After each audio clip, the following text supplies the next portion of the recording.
7h31, bom dia, eu sou Ricardo Boechat, esta é a Band News FM, nós vamos ficar juntos até às 9h, qualquer coisa da matina, com as principais notícias nacionais e internacionais, o nosso time de colunistas, de comentaristas, todas as equipes da Band News FM, espalhadas pelo Brasil, pelo mundo. Obrigado a todos que nos acompanham, das praças que compõem a rede Band News FM de notícias. Vamos lá, Porto Alegre, Curitiba, Rio de Janeiro, São Paulo, Fortaleza, João Pessoa, Manaus, Orlando, Tampa, bom dia, Vitória, Belo Horizonte, Brasília, Salvador. Faltou alguma aí? Não. Não? Então tá bom. Bom dia também a quem está em outras regiões, em outros países, em outros estados, em outras galáxias. Mande para cá suas mensagens no ouvinte@bandnewsfm.com.br.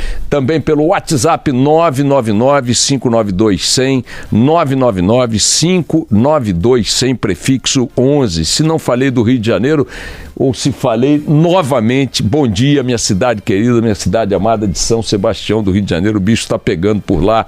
Não que algo surpreendente tenha acontecido, né? Mais uma matança, tiro para lá, tiro para cá, 7 mortos numa comunidade do Grande Rio, em São Gonçalo, a comunidade do Salgueiro, com um detalhe diferente de outras, é que os policiais de elite da Polícia Civil do Rio de Janeiro estão dizendo que os tiros foram disparados por soldados do Exército.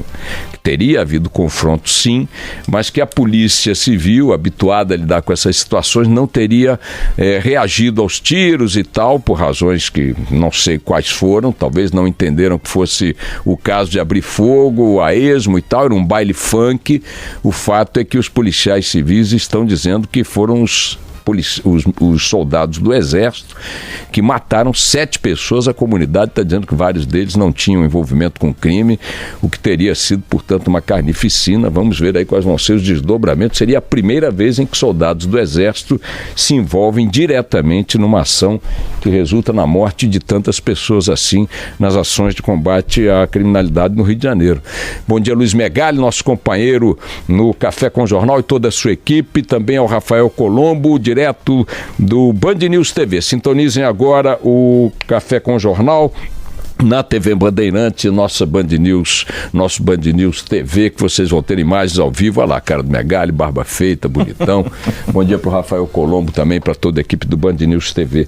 Minha gente, tem dia que eu fico doido pro Barão atrasar o começo do programa, porque eu fico remexendo papéis, recortes do fim de semana, impressos aqui que o nosso Pablo Fernandes faz para mim, de notícias que eu peço aqui. Olha, vi tal coisa na sexta-feira, não comentei, e aí não sai nada. Eu digo, mamma mia, é um território cheio de inseto diferente, você não sabe para que praga olha, qual começa a combater, de qual vai fugir.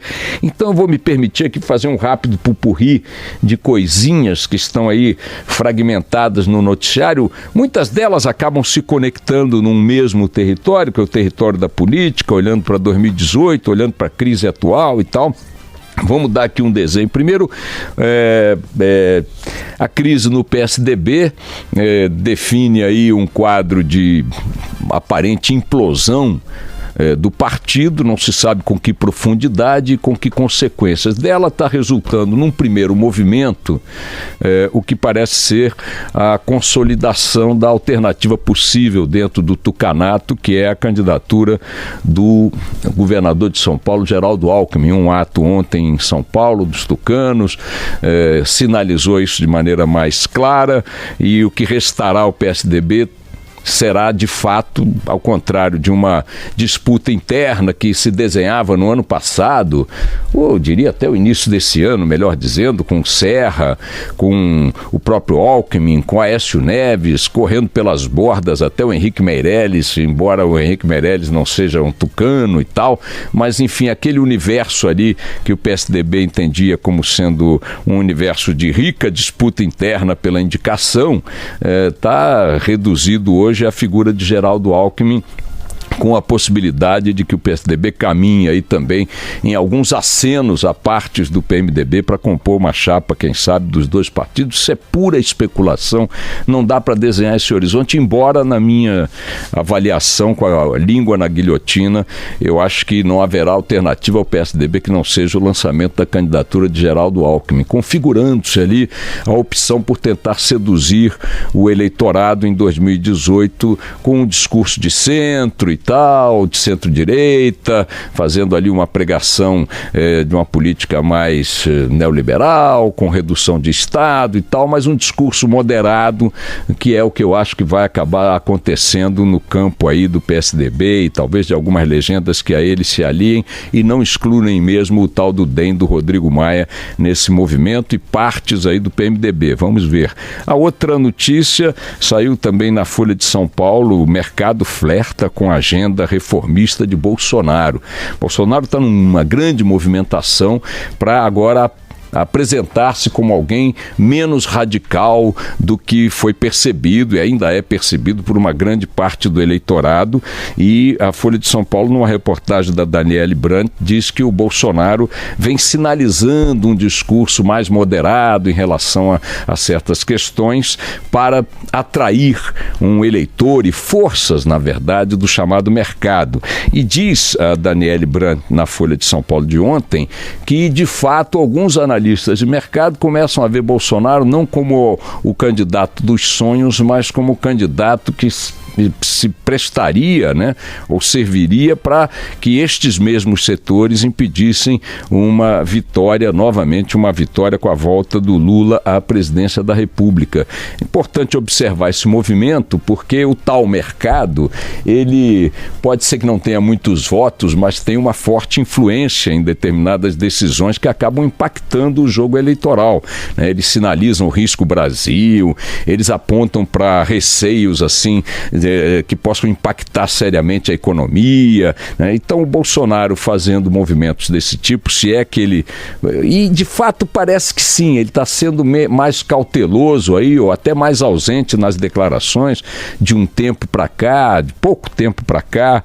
Por exemplo, ele sempre foi muito contrário, ele chegou a dizer numa entrevista há alguns anos que Fernando Henrique Cardoso tinha que ser fuzilado por ter privatizado a Vale do Rio Doce, privatizado outras empresas estatais, e a privatização é algo que o tal mercado defende muito, de forma muito veemente, para reduzir o tamanho do Estado, para colocar mais empresas no jogo do mercado privado, enfim, da iniciativa privada e tal. E este mesmo candidato, este mesmo político que pediu o fuzilamento de Fernando Henrique Cardoso por causa das privatizações, agora já sinaliza que pode privatizar sim as estatais, até a Petrobras ele já inseriu aí no caldeirão numa determinada declaração.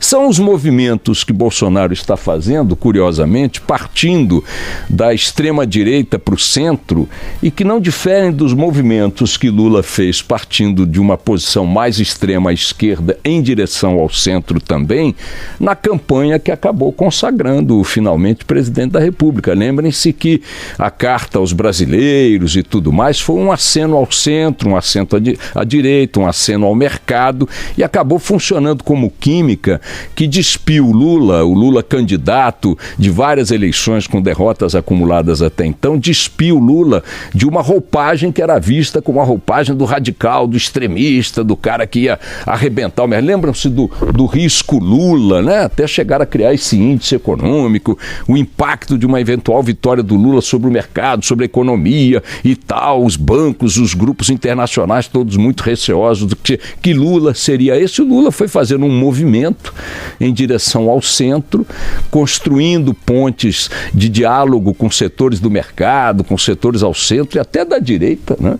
Gente que ele demonizou durante toda a sua trajetória política até então, e esta construção rumo ao centro foi dando ao Lula as possibilidades que consumaram a sua vitória na primeira eleição que o levou ao Palácio do Planalto, iniciando o longo ciclo petista. Vejam que porque o primeiro e o segundo governo do Lula foram governos com forte presença de figuras da política que ele combateu a vida inteira de forma muito radical. Lula tornou-se aliado de Sarney, tornou-se aliado de Collor, tornou-se aliado de Renan Calheiros, de Romero Jucá. Não estou falando de gente que passou ao largo do governo, estou falando de figuras que influenciaram de fato decisões de governo, como foi o caso do Sarney, como foi o caso do Jucá, como foi o caso do Renan, para não falar de outros penduricalhos que antes, no discurso anterior do Lula lá na esquerda, deveriam ir para o paredão. Hoje parece que Bolsonaro, percebendo também a necessidade de tornar-se um candidato mais palatável, começa a moderar o seu discurso, tirando também do paredão algumas figuras que ele pretendeu fuzilar, começando aí pelo próprio Fernando Henrique Cardoso. Registre-se, portanto, que o mercado, segundo a Folha de São Paulo, começa a enxergar o Bolsonaro como uma alternativa possível diante da eventual consolidação da candidatura de Lula, superando as barreiras jurídicas colocadas diante dele. Na periferia das candidaturas, já falei do Alckmin e do Bolsonaro. Bom, tem uma candidatura de centro que é a do Lula, ele está aí centro, que eu digo centro da discussão, né? Ele é o candidato à esquerda, está aí numa caravana pelo interior, está fora do noticiário Lula, se poupando aí de polêmicas mais diretas, colhendo aí os percalços e tal que a Lava Jato ainda produz, tudo por conta de seu advogado. Vejam que ele não tem aparecido no noticiário ultimamente, é uma decisão de sair de cena, ou pelo menos diante do palco, assim, de uma forma mais ostensiva, que o preserva também para composições e tal. Há poucos dias o próprio Lula disse que perdoa aqueles que pregaram contra o governo PT, pregaram a favor do impeachment. O Lula já está criticando a Dilma mais abertamente e tal. Enfim, um Lula que já sinaliza também, de forma muito consistente, uma caminhada também em direção ao centro,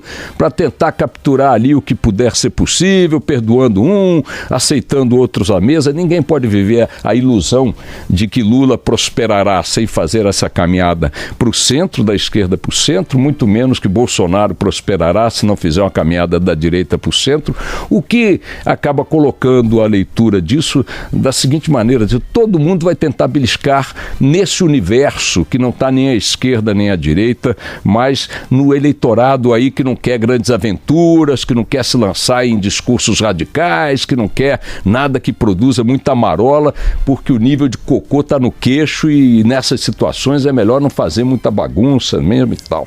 Agora, vamos ver como é que as coisas vão evoluir. As figuras centrais dessa disputa são o Bolsonaro, o Lula e o Alckmin, representando os dois últimos, o Lula e o Alckmin, estruturas partidárias bastante consolidadas, né?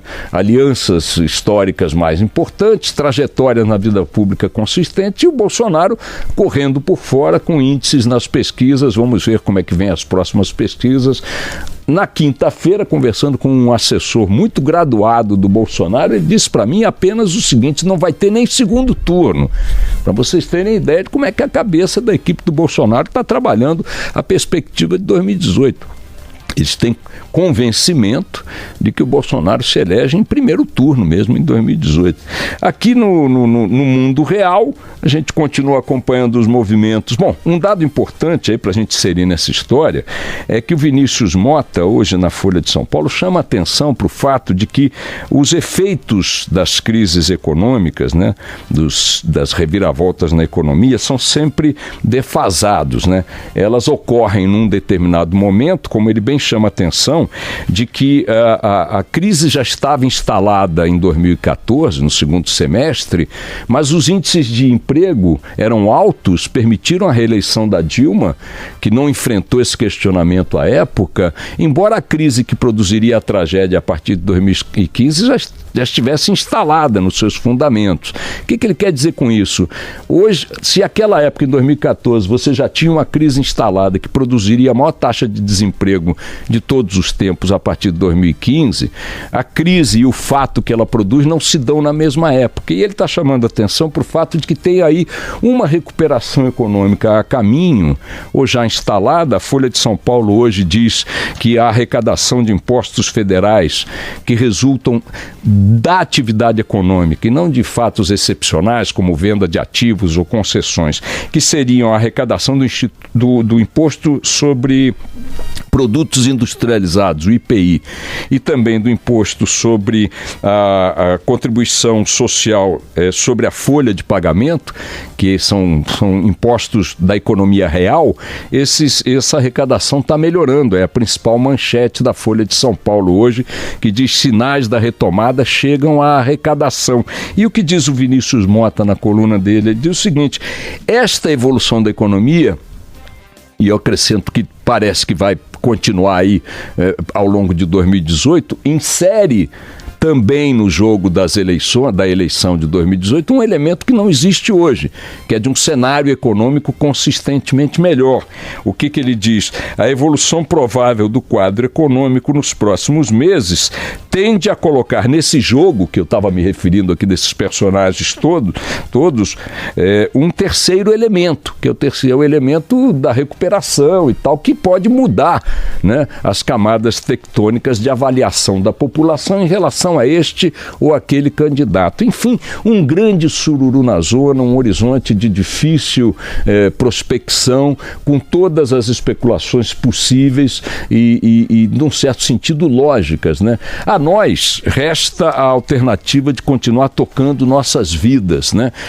Na maior intensidade possível, sem levar em conta o que está acontecendo no mundo da política, em Brasília e tudo mais, porque se ficarmos olhando para esse cenário e para as incontáveis indefinições que ele apresenta, nós simplesmente ficaremos congelados, não teremos como sair do lugar. A política brasileira produziu um cenário de tal destruição de si própria e de tudo que lhe diga respeito, que se você estiver dependendo de decisões que emanem desse ambiente, é melhor que você mude a sua estratégia e cuide da sua vida sem levar em conta nem a existência da política como fato determinante de algo que vai influir na sua vida num prazo visível, nem do próprio Estado, cujas decisões dependem de ordens desse ambiente político. Então, sem que isso represente, volto a insistir, nenhum estímulo à alienação, muito pelo contrário, precisamos ficar atentos ao noticiário, acompanhar as coisas e tudo mais,